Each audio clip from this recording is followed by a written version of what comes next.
نحمده ونصلي ونسلم على رسوله الكريم اما بعد فاعوذ بالله من الشيطان الرجيم بسم الله الرحمن الرحيم قال الله تبارك وتعالى في القرآن المجيد والفرقان الحميد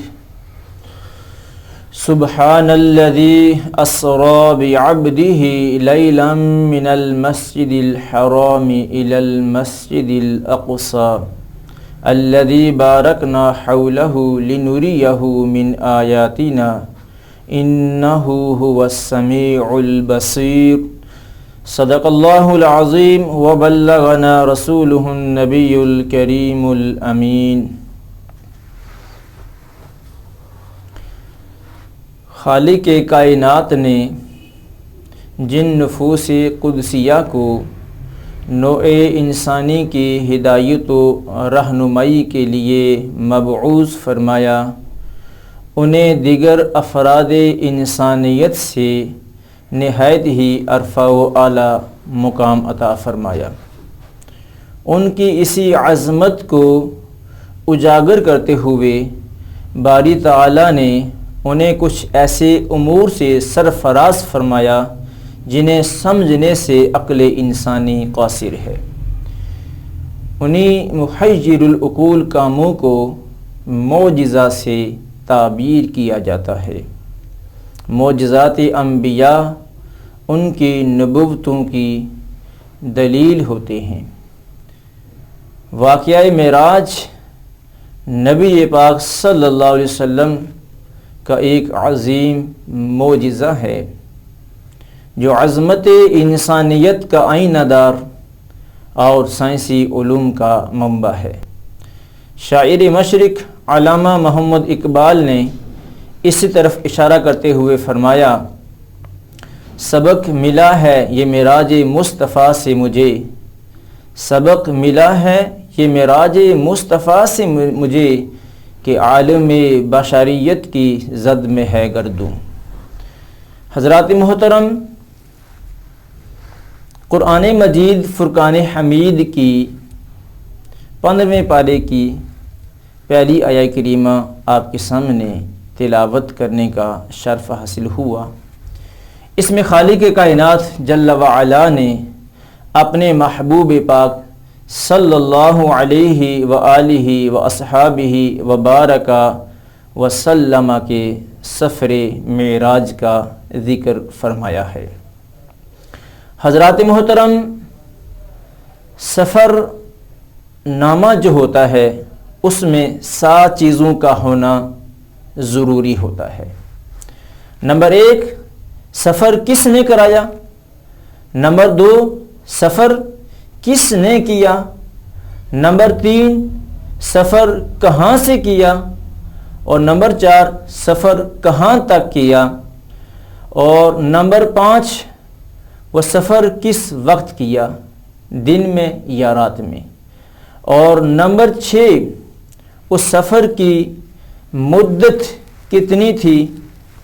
اور نمبر 7، اس سفر کا مقصد کیا تھا؟ تو حضرات محترم، خالق کائنات جل وعلا نے ان 7 چیزوں کو خود بیان فرمایا ہے۔ خالق کائنات جل وعلا نے فرمایا کہ سفر کس نے کرایا؟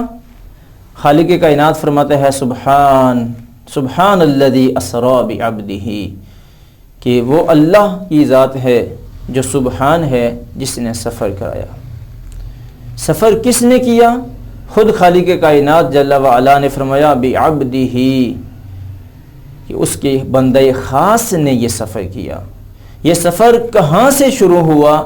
تو خالق کائنات نے خود اس کا ذکر فرمایا من المسجد الحرام، اس سفر کا آغاز مسجد حرام سے ہوا، اور اس کی انتہا کہاں ہوئی؟ فرمایا الی المسجد الاقصی، کہ یہ مسجد حرام سے سفر شروع ہوا اور اس کی انتہا مسجد اقصی تک ہوئی۔ اس سفر کا وقت کون سا تھا؟ تو خالق کائنات نے فرمایا اسری بعبدہ، کہ اللہ تعالیٰ راتوں رات لے گیا اپنے بندہ خاص کو، تو یہ سفر جو ہے وہ رات کے وقت میں ہوا۔ اور چھٹی بات یہ کہ اس سفر کی مدت کتنی تھی، تو خالق کائنات نے فرمایا لیلاً، رات کے مختصر سے حصے میں یہ سفر ہوا۔ اور ساتویں بات کہ اس سفر کا مقصد کیا تھا، تو خود خالق کائنات نے فرمایا لِنُرِيَهُ مِنْ آیاتنا، تاکہ ہم اپنے محبوب پاک، اپنے بندہ خاص صلی اللہ علیہ وسلم کو اپنی بعض بڑی بڑی نشانیاں دکھائیں۔ تو حضرات محترم اور گرامی قدر سامعین و ناظرین، سفر معراج کی حکمتیں اور اس کے اسرار و رموز اور اس کے نکات پر روشنی ڈالنے کے لیے گھنٹوں وقت درکار ہے۔ آج کی اس مختصر سی نشست میں سفر معراج سے حاصل ہونے والی چند اصلاحی باتوں کا ذکر کیا جائے گا۔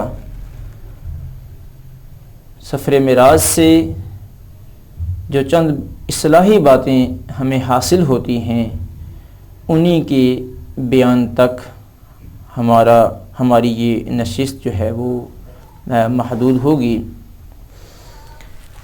تو سفر معراج سے شب اسرا کے دولہ جناب محمد رسول اللہ صلی اللہ علیہ وسلم کو فرما برداروں کے جن مقام و مرتبہ اور نافرمانوں کے جن عذابات اور سزاؤں کا مشاہدہ کرایا گیا،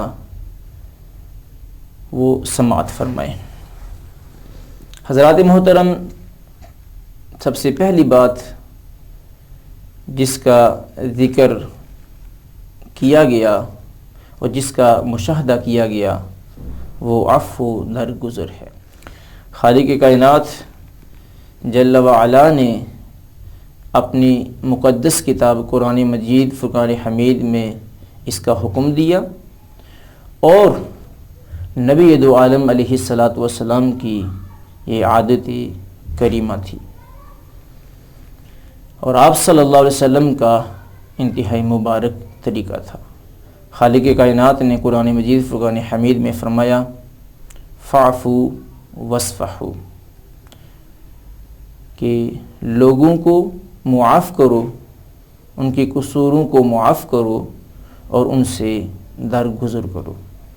اور نبی دو عالم علیہ الصلاۃ والسلام نے اپنے فرامین میں عفو درگزر کی اہمیت کو یوں اجاگر فرمایا کہ نبی دو عالم علیہ الصلاۃ والسلام نے ارشاد فرمایا ما نقصت صدقۃ من مال وما زاد اللہ عبدا بعفو الا عزا، کہ نبی دو عالم علیہ الصلاۃ والسلام نے ارشاد فرمایا کہ صدقہ سے مال کم نہیں ہوتا، اور جو شخص بندوں کے قصور معاف کر دیتا ہے اللہ تعالیٰ اس کی عزت میں اضافہ فرماتا ہے۔ تو اس سے عفو درگزر کی جو اہمیت ہے وہ ہمارے سامنے اجاگر ہوتی ہے، اس کی عفو درگزر کی جو اہمیت ہے وہ ہمارے سامنے بیان ہوتی ہے۔ اب آئیے شب معراج نبی دو عالم علیہ الصلاۃ والسلام نے عفو درگزر کرنے والوں کا کیا انعام دیکھا، کس انعام کا مشاہدہ کیا، اور عفو درگزر کرنے والے کس انعام کے حقدار ہیں، کس انعام کے وہ مستحق ہیں۔ نبی دو عالم علیہ الصلاۃ والسلام فرماتے ہیں کہ جس رات مجھے معراج کروائی گئی، اس رات میں نے چند بلند و بالا محلات کو دیکھا، تو میں نے جبریل امین سے پوچھا لمن ھذا، کہ یہ محلات جو ہیں وہ کس کے لیے ہیں؟ تو جبریل امین فرماتے ہیں کہ للقاظمین الغیظ والعافین عن الناس واللہ یحب المحسنین۔ جبریل امین عرض کرتے ہیں کہ اے اللہ کے محبوب صلی اللہ علیہ وسلم، یہ جو محلات ہیں، یہ بلند و بالا محلات جو آپ نے دیکھے ہیں، یہ لوگوں کو، یہ غصہ پی جانے والے اور لوگوں کو معاف کرنے والوں کے لیے ہیں، اور اللہ تعالیٰ نیکوکاروں سے محبت فرماتا ہے۔ تو اس حدیث پاک سے ہمیں یہ بات معلوم ہوئی کہ جو لوگ غصہ پی جانے والے ہوتے ہیں اور جو لوگوں کی خطائیں اور ان کے قصور معاف کر دیتے ہیں، اللہ تعالیٰ نے ان کے لیے جنت میں بلند و بالا محلات تیار کر رکھے ہیں۔ یہ اللہ کا ذکر جو ہے انسان کے دل کو صاف و پاک کر دیتا ہے۔ خالق کائنات جل و علا کا جو ذکر ہے، جس انسان کے دل میں بس جائے، دنیا کی کوئی طاقت اس کے دل سے اسے نکال نہیں سکتی۔ اللہ کا ذکر انسان کو کیا جلا بخشتا ہے۔ خالق کائنات جل و علا کے محبوب نبی دو عالم علیہ السلام نے ذاکرین کا کتنا بڑا بلند مقام شب معراج دیکھا، اور ذاکرین کے جن بلند و بالا مقامات کو آپ صلی اللہ علیہ وسلم نے شب معراج مشاہدہ فرمایا، وہ آپ کے سامنے بیان کرتا ہوں۔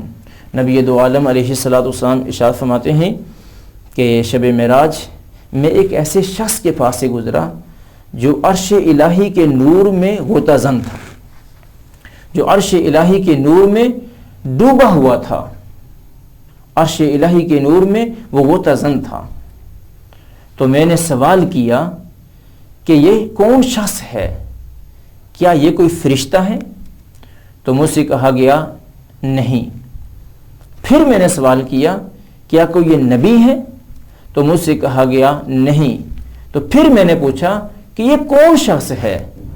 تو مجھے بتایا گیا کہ یہ وہ شخص ہے کہ دنیا میں یہ شخص، اس کی زبان جو ہے وہ اللہ تعالیٰ کی ذکر سے تر رہتی تھی، اور اس کا دل جو ہے وہ مساجد سے اٹکا رہتا تھا، اور یہ اپنے والدین کو کسی بھی قسم کی کوئی گالی گلوچ نہیں کرتا تھا۔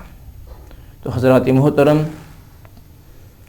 اس روایت میں، اس حدیث پاک میں اور نبی پاک صلی اللہ علیہ وسلم کی اس مشاہدہ میں ہمیں یہ بات معلوم ہوتی ہے کہ جو لوگ اللہ تعالیٰ کا ذکر کرنے والے ہیں ان کا کتنا بلند و بالا مقام ہے، اور اس کے ساتھ ساتھ یہ بات ہمیں سمجھ میں آتی ہے کہ جن لوگوں کے دل اللہ کے گھروں سے متعلق رہتے ہیں اور جن لوگوں کے دلوں میں اللہ کے گھر مساجد سے محبت ہوتی ہے اور جو اپنے والدین کو گالی گلوچ نہیں کرتے، ان کا مقام و مرتبہ کیا ہے۔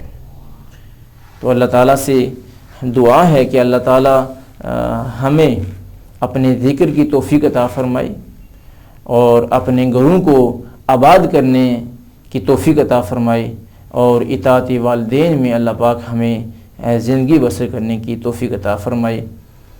حضرات محترم، یہ چند چیزیں تھیں جن میں ہمارے سامنے یہ بات ظاہر ہوتی ہے کہ جو اللہ کے فرما بردار بندے ہیں، جو نبی رحمت صلی اللہ علیہ وسلم کے فرما بردار اور اطاعت گزار ہیں، ان کا انعام کیا ہے اور وہ کس انعام کے مستحق اور حقدار ہیں۔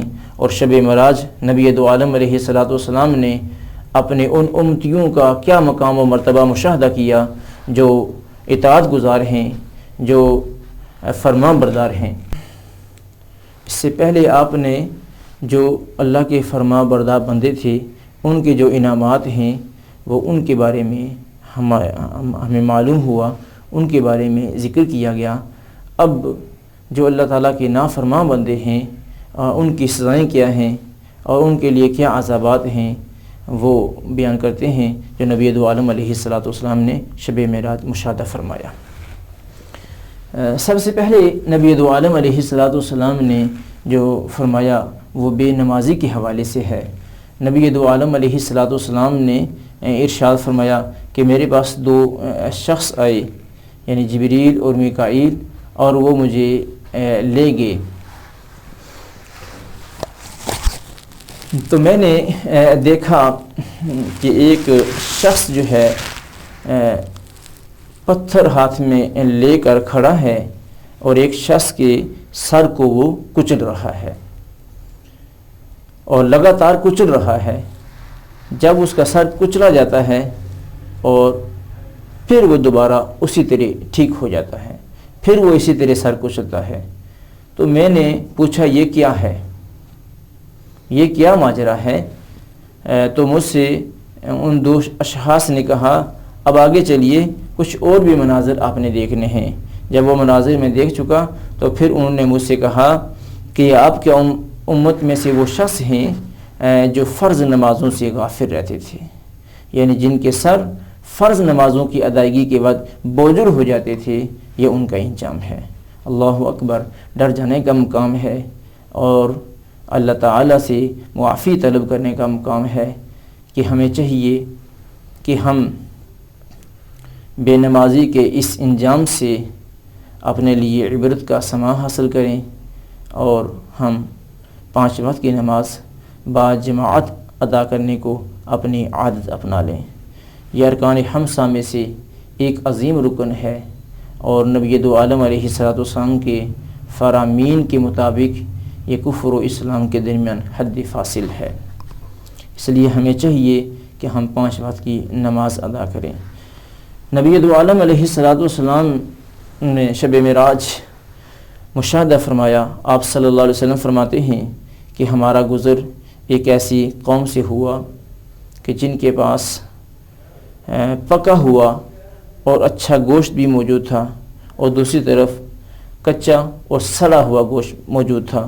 تو وہ بجائے پکا ہوا گوشت کھانے کے وہ سڑا ہوا اور بدبودار جو گوشت تھا, کچا گوشت تھا, وہ کھا رہے تھے. کچھ مرد اور کچھ عورتیں تھیں. تو میں نے پوچھا جبریل یہ کون لوگ ہیں؟ تو جبریل نے کہا کہ یہ آپ کی امت کے وہ لوگ ہیں, مرد وہ ہیں جو اپنی حلال بیویوں کو چھوڑ کر فحشہ عورتوں کے ساتھ رات بسر کرتے تھے, اور ان میں وہ عورتیں بھی ہیں جو اپنے حلال مردوں کو, اپنے مردوں کو چھوڑ کر, اپنے شوہروں کو چھوڑ کر غیر مردوں کے ساتھ رات بسر کرتے تھے.